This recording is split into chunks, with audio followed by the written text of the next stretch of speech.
Hey, this is Matt Wenning from WenningStrength.com, and today we're going to go over top muscles for the bench press. Now this is a very confusing subject because a lot of us learned in our local high school or local gymnasium that, pecs are the bench press muscle and you want to build your chest with the bench press. Well, that may not be true. So let's look and see, and let's dig into some exercises, and let's see how to get your bench press stronger.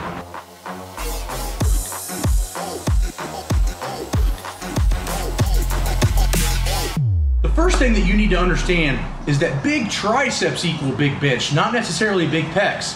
Why is this the case?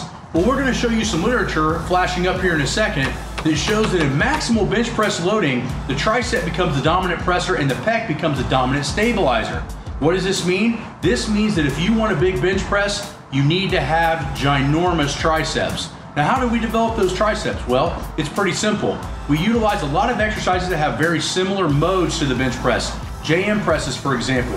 Wenning tricep machine. You can do banded push downs, right? A lot of us when we bench, we're gonna miss when we get right here, right off the chest, the pecs, and all that's started and already finished, they're completed, and now we gotta finish it out with the arms.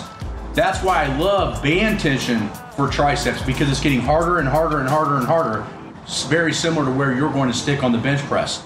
So you need to have your triceps super strong. Now what does this mean? Well, it means that we need to train triceps probably about every 72 hours. In my personal opinion, we can't really cover muscle groups more than every 72 hours due to recovery properties. So if you read a lot of the books and a lot of the stuff we're going to go over in the advanced programming seminar, which will be available to you on the website, you're going to see that the muscles really can't take stimulation more than about every 72 hours. If you go more or less than every 3 days and rest, you may see short-term gains, but long-term injuries and health problems due to joint, ligament, or tendon beatdown, or psychological burnout, which can be even more important. The next big factor you're gonna need to be a big bench presser is gonna be to have a monstrous back. Now that includes rhomboids, lower traps, rear delts, and lats, okay? And all those different muscles work together, but they also need to be separated with certain exercises. So the upper back equals a long pressing career, and why is that?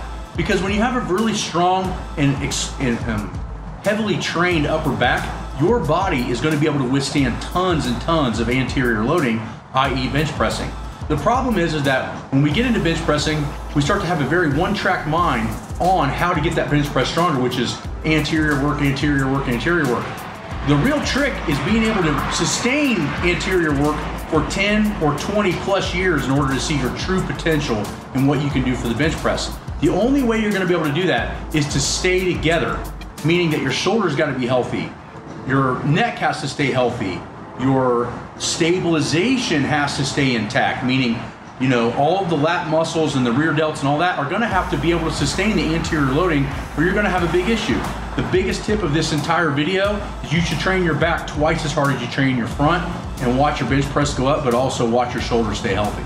So you saw some of my key tips on order to get your bench press strong, and some of them you may not have thought of.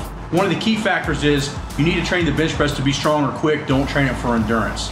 Now, if you need help with this, which a lot of us do, I didn't understand this stuff for nearly 20 years. We have online coaching, we have manuals and other different forms of education in order for you to be your best and not create a ton of mileage. So visit WenningStrength.com and we will help you out with trying to figure out all of this kind of stuff.